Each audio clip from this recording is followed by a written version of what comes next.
Hello and welcome to this week's Wellness, Wealth and Mindset Weekly personal lessons and experiences from my past week. So let's get stuck in.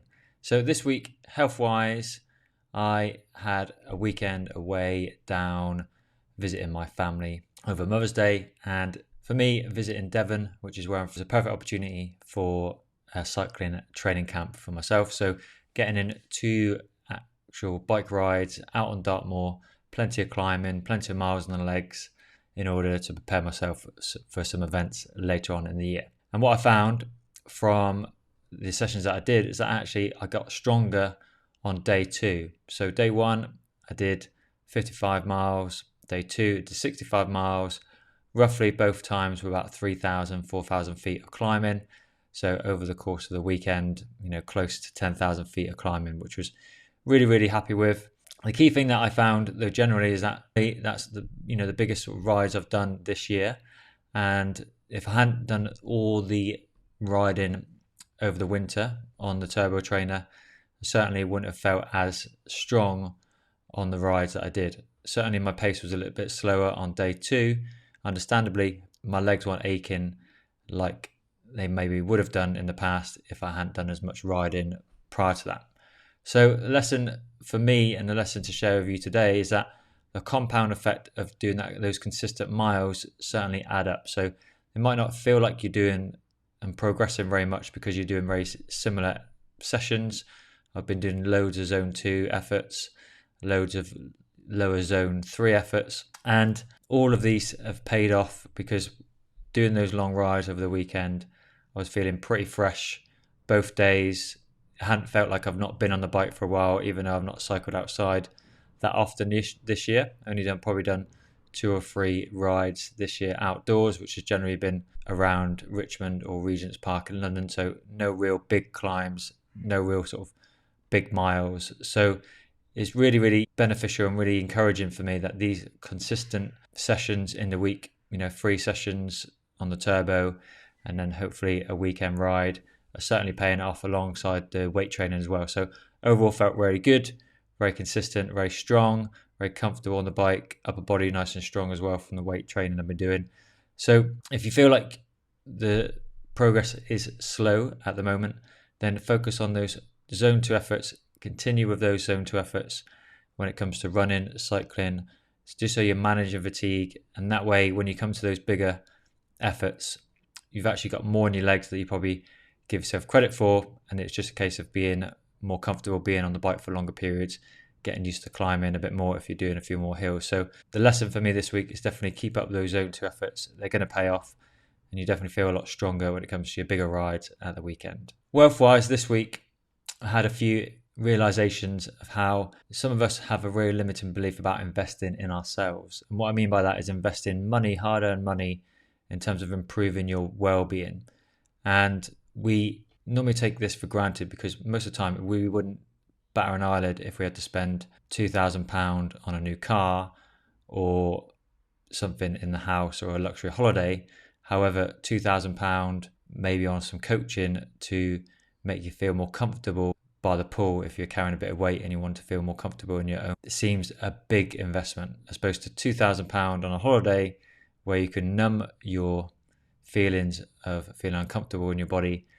Doesn't seem as much because you feel you earned it. Where the £2,000 on yourself and your health seems a lot of money, but actually in the long run, to lower your risk of heart disease, to feel better in your skin, to feel comfortable in yourself, what price can you pay? What price can you put on that in terms of feeling amazing? And I think when it comes to how we prioritize our wealth, we prioritize it a lot more on material items and possessions that we can show off to other people, as opposed to having a wealth within ourselves that we can feel comfortable in ourselves, more confident in ourselves, that will shine through to others, as opposed to showing off to others. And I think that's a real big difference when it comes to investing in yourself and your health and your mindset and your education more than material items. I've seen this a lot with potential clients, the limiting belief of investing in themselves because they might feel they're going to fail, and also maybe not valuing their health as much as maybe they think they do because the investment in order to try and progress as a person is a challenge. It is an investment that you might not always see the firsthand. That result is going to be later down the line, as opposed to buying a material item where you get that investment back straight away because you physically pick up the item and walk away with it. Where investing in yourself, you're going to have a long-term progress and program to invest in yourself. And even at the end of that program, you might not have reached your end goal. You might have just towards that end goal.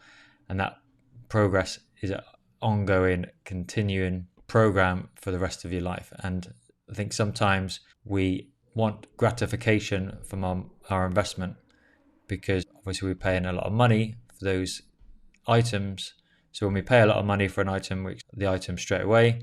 However, if you're investing in yourself, we're expecting a result straight away, but you have to work for that result. So that is more of a delayed gratification process than it would be getting the item straight away. So reframing your mind when it comes to investing in yourself, when it comes to your wealth, certainly I feel is a limiting belief for a lot of people.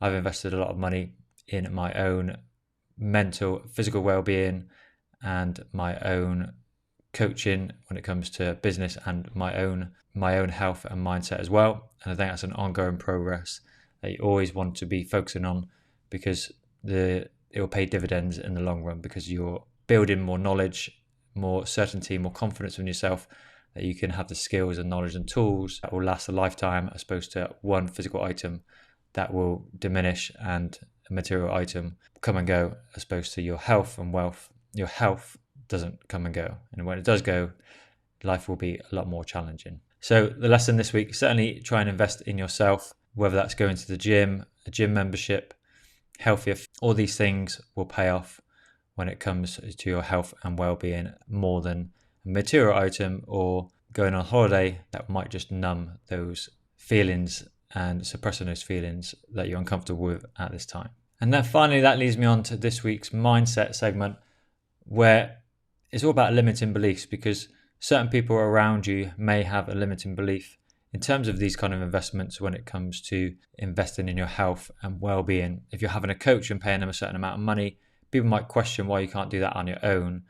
But they only question that because they're in a different position in their mindset. They might have had a different upbringing. They're very in different social circles, where they might think, why would you want to pay that money for someone to tell you that you can tell you information that you can do yourself or you can find online? And my answer is that you're surrounding yourself with people that are higher skilled than you, in order for you then to progress and take inspiration and learn from in a social circle that's going to improve yourself. So if you take the example of playing football, I know when I was playing football when I was younger, if you're a skilled footballer, it's better to be in a team where you're fighting for your place, as opposed to be in a team where you're the best player in the team. If you're the best player in the team and guaranteed to start every week, but the team isn't that good, you're more likely to progress downward in terms of being around people that can't play as well and play football, because the majority of people around you that are playing aren't as skilled, so you play less skillful football. Where if you're playing with a team that are highly skilled and you're fighting for your place, you have to work harder to get your place in the team, but also your skills are increased because you're working harder and you're around people where you're learning off better people than you. So that way you become a better skilled individual because you're around better people. And that applies to all walks of life.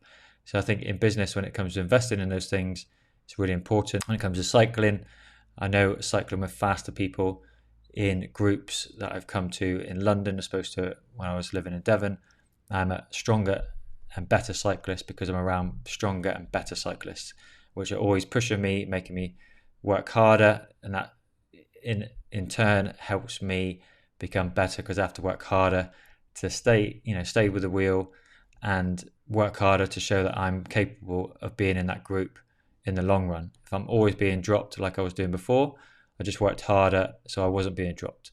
So I think always being around better people than you, always being around people that are going to level up your skills, are so much more valuable than just being the best person in the room and feel like you've already achieved what you need to achieve, or you can get it from someone else. Because unless you've got someone above you that you're always trying to reach for, what are you ever going to aim for? You might just get comfortable. And when you get comfortable, you tend to take the foot off the gas and tend to regress in terms of your health, wealth and mindset, everything. So I think you need to not ever take it for granted. Always look at learning and progressing.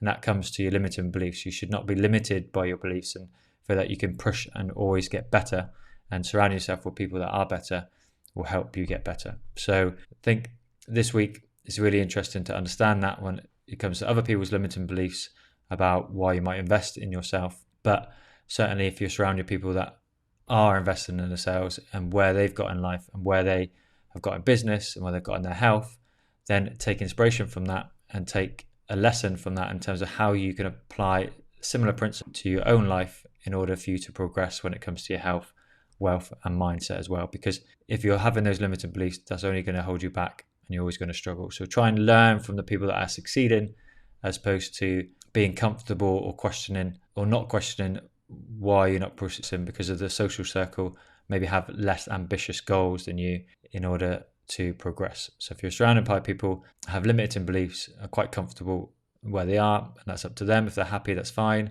But if you're looking for more, then you need to surround yourself with people who are higher achievers, are healthier than you, are happier than you in certain aspects of their life, more progressive in their jobs, etc., in order for you to then level yourself up in order to progress within those certain areas that you're aiming for within your life.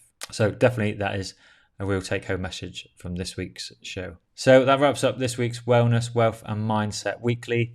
Hope you enjoyed the show as usual. And don't forget to send a review over on iTunes. It really help out the podcast and get it out to more people. And if you've got any questions when it comes to the show, then feel free to DM on Instagram. So thank you for listening. Thank you for watching. And we will see you again next week.